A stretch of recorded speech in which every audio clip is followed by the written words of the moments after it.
नमस्कार ग्वालियर, मैं हूं सीमा बिरला और आप देख रहे हैं आरबीएस न्यूज सच की आवाज। आज की मुख्य खबरें इस प्रकार हैं। प्रधानमंत्री नरेंद्र मोदी के आह्वान पर ग्वालियर कलेक्टर एसपी ने भी हटाई लाल बत्ती। महिला ने लगाई फांसी, घर वालों ने लगाया दहेज हत्या का आरोप। जायलों ने मारी टक्कर, मोटरसाइकिल में टक्कर, तीनों सगे भाइयों की मौत। गरीब कन्या की करा रही एक संस्था शादी, आज हुई मेहंदी की रस्म पूरी। सेंट पॉल स्कूल के स्टूडेंट ने की कलेक्टर से शिकायत, बिना वजह स्कूल से निकाल दिया था। अस्थमा विशेषज्ञ डॉक्टर राजीव गुप्ता ने की प्रेस वार्ता, कल होगा निशुल्क अस्थमा शिविर। और साथ ही आज हम बताएंगे कल की एक दर्दनाक खबर, 10 साल की बच्ची की मौत का कारण।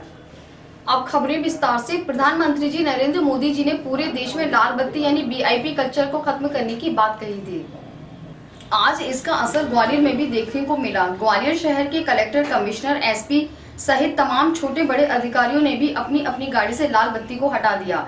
इस अवसर पर मीडिया से बात करते हुए जिला कलेक्टर संजय गोयल जी ने कहा कि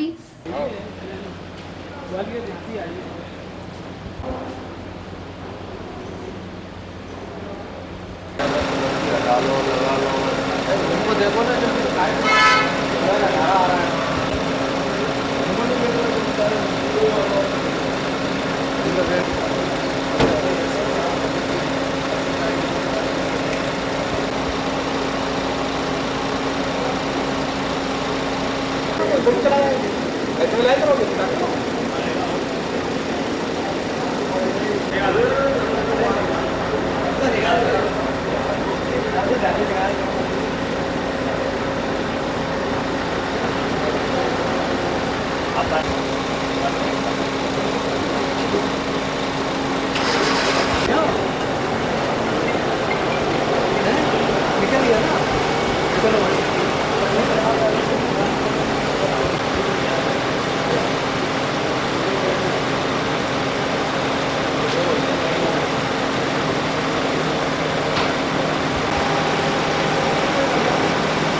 ना हमारे अभी एक दिन हो गया, हमारे ऑफिस में एक दिन बढ़िया करवा दिए, जाने से पहले जाने के पहले करवाए आपको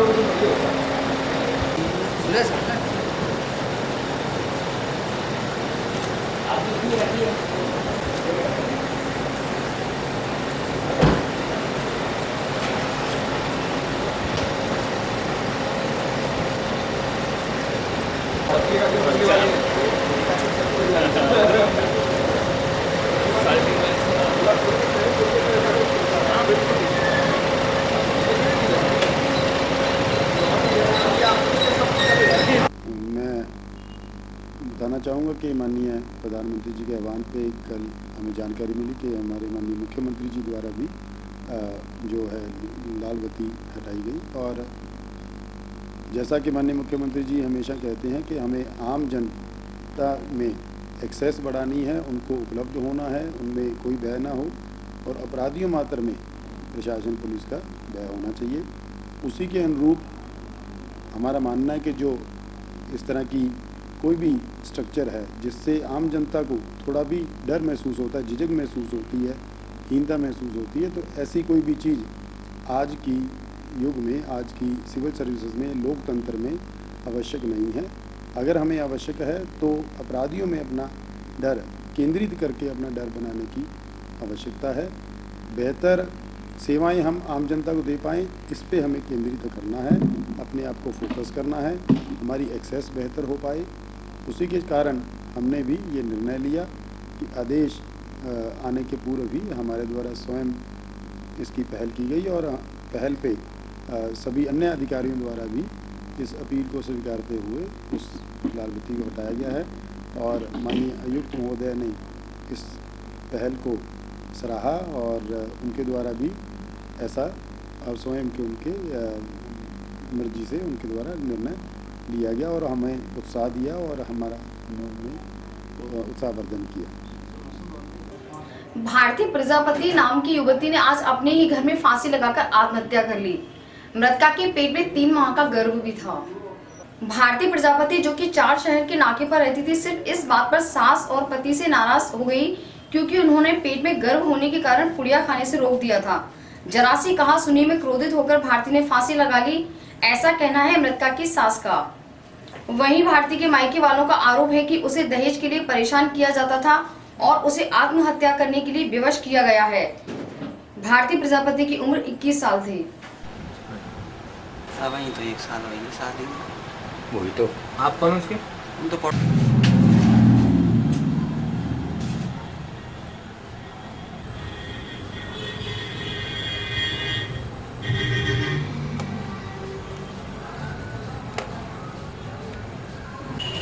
पंखा का है शॉर्ट तो बना के भी शॉर्ट तो मिक्स करो एक बार खत्म हो जाएगा।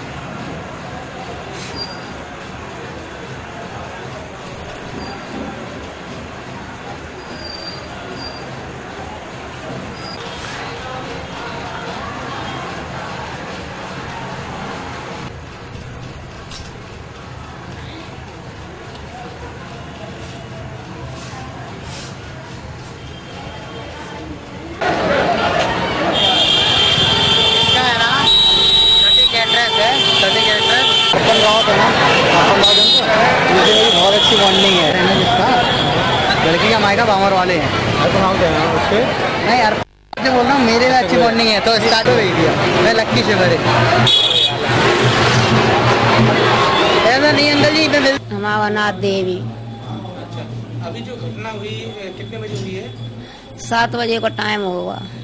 तो क्या बोलती है, मतलब क्या कह रही थी, क्यों ऐसा कर लिया? ऐसा जी कर लिया कि मतलब पुड़िया को चेट रही थी और हम हॉस्पिटल जाए ले गए दिखाए वे काज तो डॉक्टर ने यो कही जी कुछ खात पिया तो नहीं है। तो हमने की पुड़िया उड़िया खाते कि माता जी पुड़िया उड़िया ना खिलाना जाए बच्चों पे असर आ सकते हैं। तो मैंने यो कही हमने कि हम पुड़िया नहीं देंगे। हमने कही तो जो चेटत रही हमसे चेटत रही थी मोड़ा से चेटत रही पुड़िया काज। हाँ तो हमारी अति दिलीप वो मना करता था पुड़िया? हाँ करता था पर जी मानत नहीं थी, समझाता था। हाँ तई फिर ही तो हमें बुखार आएगा वो शादी में से आए मैं सुबह तई मैंने फिर कहा तो मैं ऊपर चढ़ गई थी कहीं कोई के नहीं और जे लड़की बस इतने में गुस्सा सी हो गई ने पुड़ियन की मना करते बहु बेटे रात के नीचे कमरे में सोते थे। हाँ तो मतलब हाँ अभी क्या हुआ था? अभी जई कछू नहीं जई बात मतलब जाए को उन्हें फांसी लगा। तो आपने समझाया तो क्या गुस्सा हुई, क्या हुआ? हाँ गुस्सा हो गई थी पुड़ियन के बारे में हो गई थी। तो अपने तई काका तो नीचे उतर गई तो हमने कि जी फ्रिज नीचे रखा है जी बोतल वोतल लेने गई है हमने पानी के लाने। बस लड़की जी हमारी गई नीचे तो वो लटकी मिली। बेटा था आपका? बेटा हाजिर रही है तो ऊपर हमें कहना रहे दवाई ववाई खा रहे बुखार आएगा वो हमें।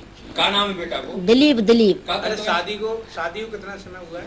1 साल पूरी 26 तारीख को। बहू कहाँ की रहने वाली है? सराय की। तो शादी को बच्चा भी था? हाँ 3 महीना।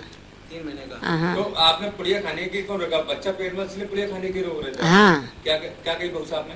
हमने जी कही थी हमने की पुड़िया नहीं हम खान देंगे। हमने तो कही बच्चा पेट हाँ बच्चा पेट में बच्चा पे असर आ सकता है। हमने कही पुड़िया खा रहे हो? हाँ खून वून की कमी आ जाती बड़ी बहू माई है ऐसे बहू को खून की कमी कौन सी हमें पुड़िया आएगा। खाती थी?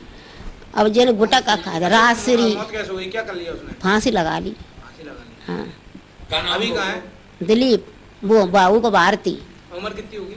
21 साल।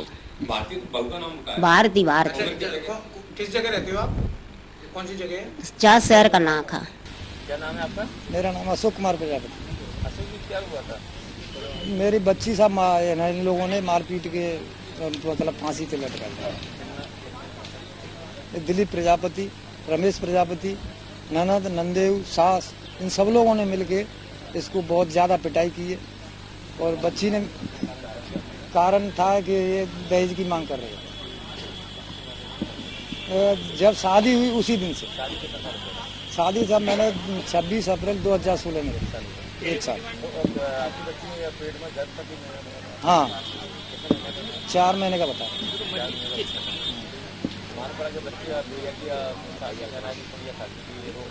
ऐसा साहब नहीं हमारे सामने तो कोई बात नहीं। बच्ची का नाम है भारती प्रजापति। मोटरसाइकिल से घर जा रहे 3 सगे भाइयों को तेजी से आ रही जायलो कार ने टक्कर मार दी, जिसमें मोटरसाइकिल सहित तीनों भाइयों की मौत हो गई। ITI कॉलेज के पास चंद्र सिंह नाम, धनीराम सिंह और लोक सिंह नाम के 3 सगे भाई अपने घर जा रहे थे। तभी तेजी से आ रही जायलो कार ने उनकी मोटरसाइकिल को टक्कर मार दी। टक्कर इतनी तेज थी कि तीनों सगे भाई उस दुर्घटना में मौत हो गई। पुलिस ने दुर्घटना का केस दर्ज कर जायलो को जब्त कर लिया है और शवों को पोस्टमार्टम के लिए भेज दिया है।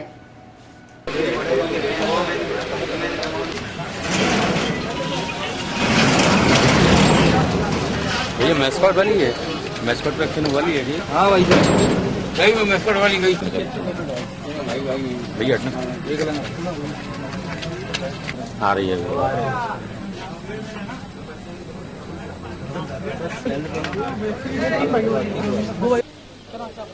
सत्यवान सिंह जी हमारे चाचा हैं। एक जंडल सिंह है, दूसरे धनीराम सिंह और कोमल सिंह। एक्सीडेंट हुआ है जी ITI कॉलेज के सामने हुआ है, गुरीखा चौकी के पास। कौन सी गाड़ी से हुआ था, कैसे हुआ था? जालू से हुआ है। कहाँ जा रहे थे? घर जा रहे थे। नहीं जी मोटरसाइकिल से। गाड़ी पकड़ी नहीं है? हाँ पुलिस ने पकड़ ली, थाने में है। जगदीश भाई साहब फोन है वो।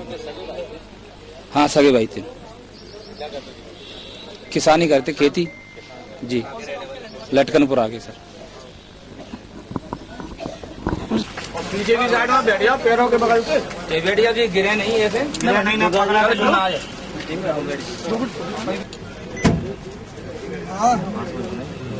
फोटो नहीं होंगे इनके ना आपके पास? फोटो नहीं होंगे इनके? फोटो का नहीं। हाँ तो हमें बस निकल ही रहा है गाड़ी चालू है।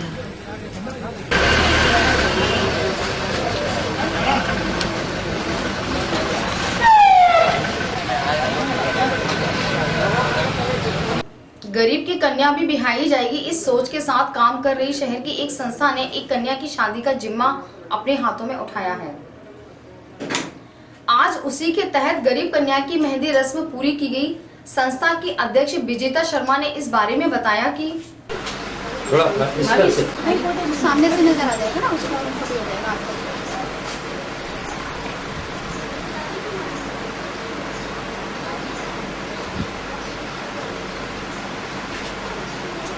हाँ कहाँ पे हो?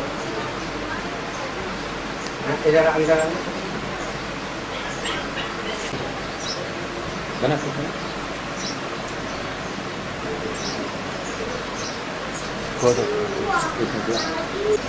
एक वो था ना तुम्हारा कटा, वो छोटा वाला, उसमें पैर रख ले लिया, मेहंदी आ जाएगी उसकी ना। ये आप कौन ले लो? जरा सा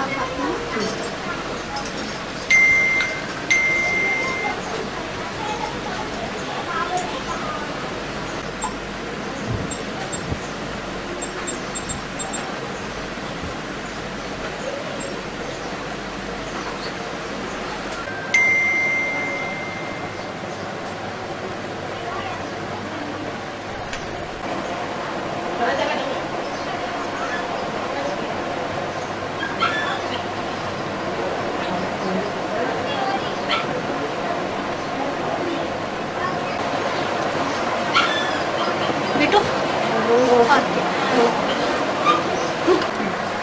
उनको दो कैमरा लो।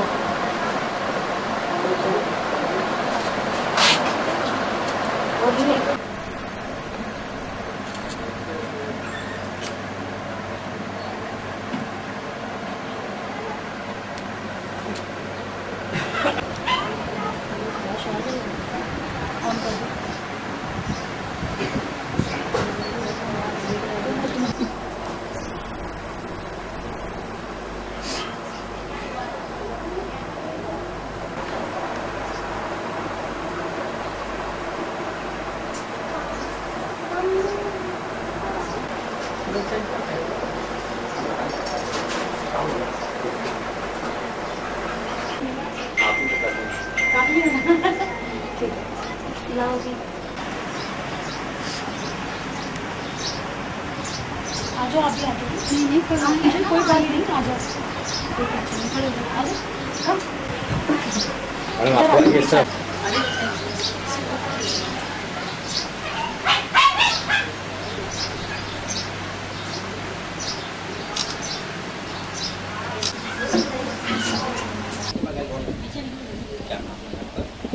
मेरा नाम विजेता सिंह चौहान है। मैं आज की बेटिया संस्था से काम कर रही हूँ।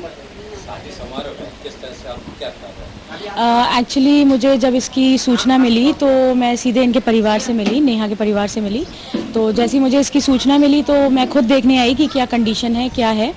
तो जब मुझे लगा कि जेन्युइन है परिवार और बिल्कुल हेल्प के लिए, मेरी हेल्प के लिए मतलब रिक्वायरमेंट है उसको, तो मैं उसकी हेल्प के लिए आगे आई। जी, मेहंदी मैंने बच्ची की मेहंदी अपनी संस्था की साइट से ही लगवाई है। इवन जितना भी कार्य जो हो रहा है यहाँ पर, यहाँ व्यवस्था टेंट से लेकर पूरी सब्जियाँ, खाना वगैरह जो आज नाइट का है वो हमारी संस्था की साइट से ही है। और जो भी हमारे यहाँ से एक गोल्ड के इयररिंग्स बच्ची को दिए जा रहे हैं as a token of love, जो हम अपनी बेटी को देने जा रहे हैं। एक्चुअली ये जब मुझे लगा कि उनकी मदर को एक्चुअली नीड है, वो हमारे पास खुद से आई थी। तो उनके पास 15,000 जो वहाँ के सम्मेलन में जो जमा करने की अमाउंट है वो भी नहीं थी। तो वो भी संस्था की साइड से 15,000 रुपये दिए गए, और प्लस जो सामान है बच्ची के लिए, वो भी जो ज़रूरत का सामान है जो आगे उसको लगेगा उसकी नई लाइफ के लिए, तो वो भी हमने सब इकट्ठा करके जन सहयोग से दिया है। बिल्कुल श्योर, मुझे बहुत खुशी हुई और मुझे मौका मिला ऐसा नेक काम करने के लिए। मेरी संस्था के सभी लोग, पुरुषोत्तम दास जी, नीतू निगोटे जी, अजेता सिंह जी, अनमोल और वार्ड 43 की पार्षद पूनम मुन्नी सिंह जादौन जी का काफ़ी सहयोग रहा हमारी संस्था के लिए, और काफ़ी जन सहयोग आया जिससे हम लोगों ने बच्ची की प्रॉपर मदद करी। पहले कभी ऐसा मौका नहीं लगा, ये मेरा पहला मौका था और मैं बहुत खुश हूँ जो मुझे मौका मिला इसका शादी करने का। और इवन हमारी फ्यूचर प्लानिंग इस बच्ची को लेके ये भी है कि हम जैसे ये झांसी पहुंचेगी, झांसी में भी हम फ्री एजुकेशन इसको प्रोवाइड कराएंगे। ये भी 9 कक्षा तक पढ़ी है, 9वीं कक्षा तक पढ़ी है। इसकी फर्दर स्टडीज़ के लिए भी हमने वहाँ की व्यवस्था कर दी है। बहुत ज़्यादा खुशी हो रही है मुझे, मतलब ऐसा लगता है कि मेरी अपनों की शादी है। और मैं पूरे दिन से आज यहाँ हूँ और पूरी यहाँ की जितने भी जो होते हैं सारे रीतियाँ रिवाज वो पूरे यहाँ पर हो रहे हैं। बगैर किसी कारण से स्कूल से छात्र को निकाल दिया गया और उसे मार्कशीट भी नहीं दी गई। बाद में छात्र ने कलेक्टर ऑफिस में जाकर शिकायत दर्ज कराई। मामला सेंट पॉल स्कूल के एक छात्र का है जो कि कक्षा 8 में पढ़ता है। स्कूल में शोर मचाने के कारण स्कूल से उसे निकाल दिया गया और उसे मार्कशीट भी नहीं दी गई। बाद में छात्र अपने माता पिता के साथ कलेक्टर के पास पहुंच गया। जिला कलेक्टर ने भी संज्ञान लेते हुए जिला शिक्षा अधिकारी को बुलाया और कार्यवाही के आदेश दिए। बाद में जिला शिक्षा अधिकारी ने स्कूल को कारण बताओ नोटिस जारी किया।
ठीक है, वो डीओ उसने मैंने एक हर्षल मैंने उसमें आपने एक लाइन बहुत अच्छी लिख दी थी कि अंतिम आदेश तक आप इसकी पढ़ाई में बाधा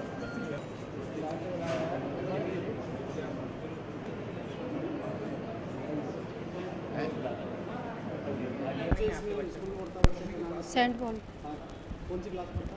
8th A में था, अब 9th में आ गया। बताइए क्या समस्या हुई है? समस्या कुछ नहीं हुई है, कोई रीज़न नहीं बता रहा, कुछ नहीं बता रहा। टीसी ले जाओ और उसके बाद मार्कशीट देंगे। मार्कशीट रोक के रखी है। पेरेंट्स मीटिंग के दिन गए थे हम लोग, तो वे बोला कि या तो इसको लौट के क्लास रिपीट कराइए, और 3 सब्जेक्ट में इसको फेल किया है। तो मेरी लड़की ने बोले आपने 3 सब्जेक्ट में फेल किया, तो उन्होंने ये कहा कि अगर मैं चाहता तो मैं तो इसको 3 क्लास में और मतलब पास कर सकता था, लेकिन नहीं करूँगा। बोले मैं इसको स्कूल में नहीं रखना चाहता हूँ। बच्चे के साथ उसके क्लास टीचर ने मारा था। कुछ नहीं हुआ, उन्होंने मुझे कोई अभी तक रीज़न नहीं बताया। हाँ, बस बच्चे को निकालना चाहते हैं, मुझे रीज़न कुछ नहीं बताया अभी तक उन्होंने।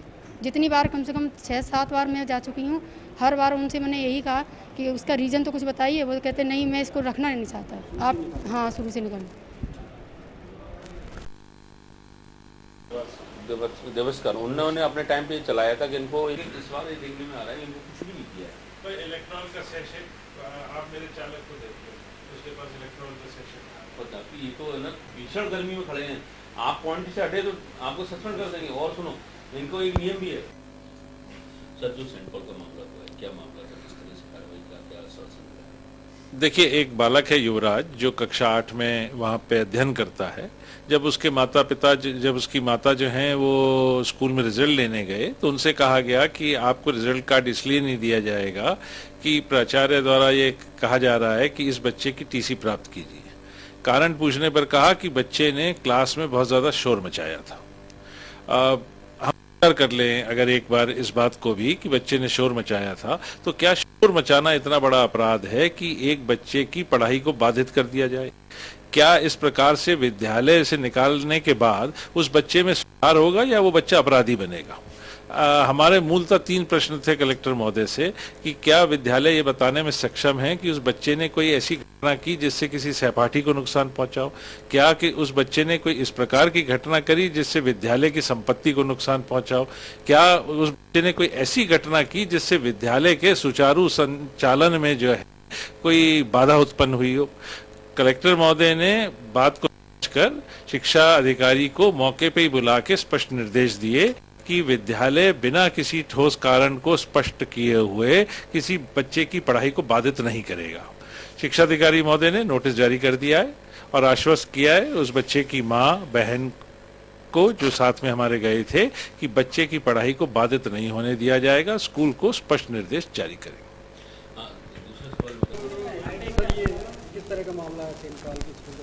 बेसिकली सेंट पॉल स्कूल में एक बच्चे को टीसी देने के लिए नोटिस दिया गया है। ये अभी इसका आवेदन जो है पालक का मुझे भी प्राप्त हुआ है। इसमें हम स्कूल प्रिंसिपल से प्रतिवेदन प्राप्त कर रहे हैं। रिपोर्ट प्राप्त करने के बाद कार्रवाई करेंगे। सर, कई स्कूल द्वारा इस तरह की मनमानी की जा रही है, लगातार किया जा रहा है। बेसिकली इस प्रकार की यदि कहीं प्रताड़ना की जा रही है तो जैसे हमारे संज्ञान में आता है या कोई हमारे पास आवेदन आता है, शिकायत आती है, तो हम कार्रवाई कर रहे हैं। वजह क्या निकल के आता है? जो टीसी पर हमारा है, इस तरह का बच्चे के साथ व्यवहार कर रहे हैं, क्या पुराना कुछ? नहीं, बेसिकली ऐसी स्थिति तो अभी कुछ समझ में नहीं आ रही है। आप प्राचार्य का प्रतिवेदन प्राप्त होने के बाद ये स्थिति क्लियर हो पाएगी। अस्थमा की बीमारी लाइलाज नहीं है, समय रहते इसका उपचार प्रारंभ किया जाए। प्रदूषण से दूर रहकर साफ स्वच्छ पर्यावरण में व्यक्ति रहे, खान-पान में संयम व सावधानी बरते तथा चिकित्सकों की सलाह को मानते हुए पूरी तरह ठीक होने तक उपचार जारी रखे तो अस्थमा पर विजय पाई जा सकती है। विश्व अस्थमा दिवस के अवसर पर Geeta colony hospital road Gwalior स्थित सूर्य क्लिनिक पर आयोजित पत्रकार वार्ता में वरिष्ठ चिकित्सक एवं एलर्जी, अस्थमा, चेस्ट एवं टीबी रोग विशेषज्ञ doctor Rajiv Gupta MBBS MD ने दी। डॉक्टर गुप्ता ने बताया कि आम जनता को अस्थमा रोग के उपचार के संबंध में उक्त महत्वपूर्ण जानकारियां दी जानी चाहिए। इसका मुख्य कारण श्वसन नलिकाओं में संवेदनशीलता अत्यधिक बढ़ जाना होता है। इन रोगियों में ज्यादातर तेज खुशबू, धुआं, धूल, फफूंद, ठंडी हवा, रासायनिक धुआं, घर के कीड़े मकोड़े, फूलों के पराग कण या घर में पालतू जानवर के संपर्क में आने पर सांस फूलने लगती है। अस्थमा के लक्षण पूछे जाने पर उन्होंने बताया कि मरीज का सांस फूलना, सांस लेते समय सीटी की आवाज आना, नाक से पानी और छींके आना, छाती में जकड़न और बार बार खांसी आने की शिकायत करना, ये प्रायः इसके लक्षण होते हैं।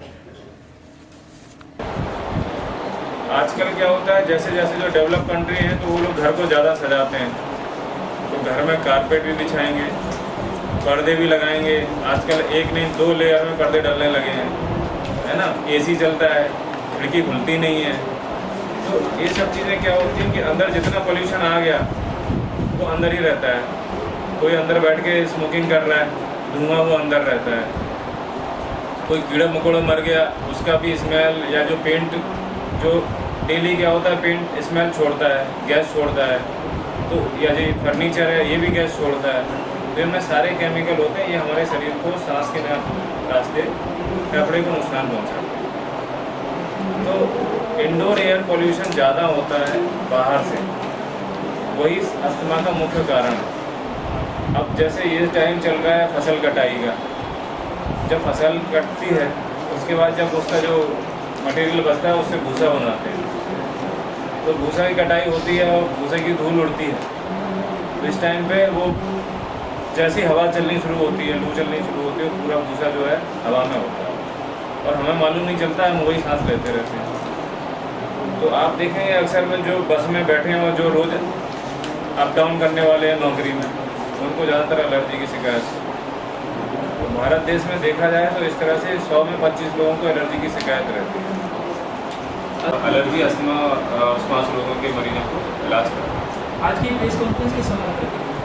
आज की प्रेस कॉन्फ्रेंस विश्व अस्थमा दिवस जो कि कल है, उसके संदर्भ में हमने जानकारी और बचाव और उनका इलाज क्या है उसके बारे में जानकारी देने के लिए रखी है। और इसी के संदर्भ में कल हम निःशुल्क कंप्यूटर से जांच करेंगे श्वास के रोगियों की। तो कल जो मरीज जांच कराना चाहते हैं वो आ सकते हैं। अच्छा, ऐसा होम्योपैथी वो डॉक्टरों का कहना है कि अस्थमा का इलाज जो है वो होम्योपैथी में है, एलोपैथी में नहीं। क्या ये बात सही है?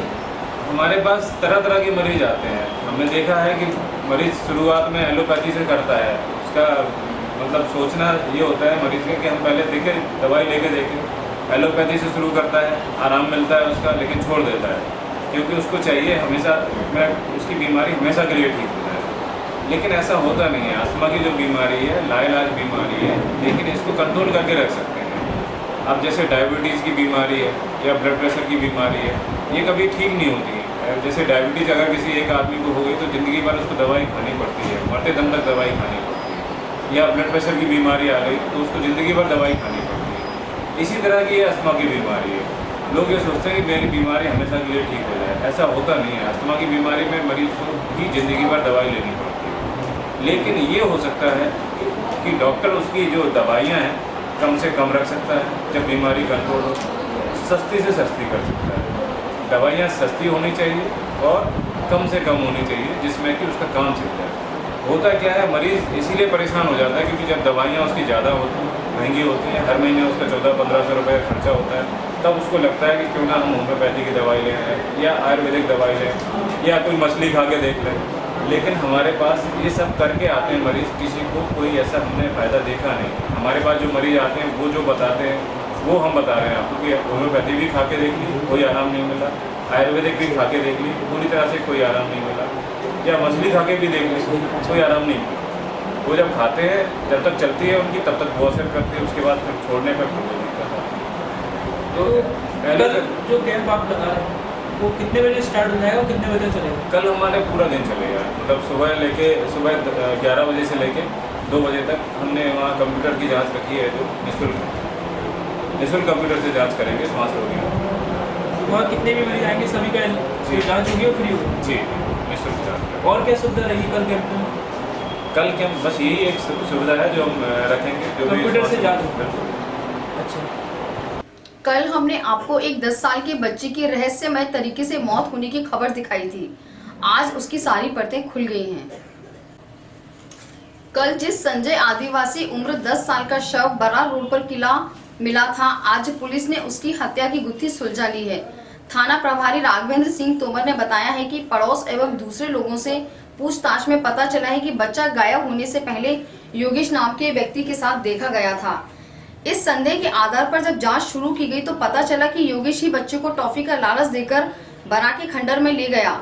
वहां उसने बच्चे के साथ दुष्कर्म किया और गुनाह खुलने के डर से उसने बच्चे को गला दबाकर मार दिया। इस दौरान उसने बच्चे से मारपीट भी की, जिसके निशान बच्चे के शरीर पर पाए गए हैं। हालांकि टीआई श्री तोमर का कहना है कि मृतक बच्चे के पिता अशोक आदिवासी ने पड़ोस में रहने वाले जिन 2 भाइयों पर शक किया था, उनकी भी जांच की जा रही है। आज की खबरों में बस इतना ही। कल हम आपसे फिर मिलेंगे ठीक इसी समय इसी चैनल पर। तब तक के लिए नमस्कार, धन्यवाद।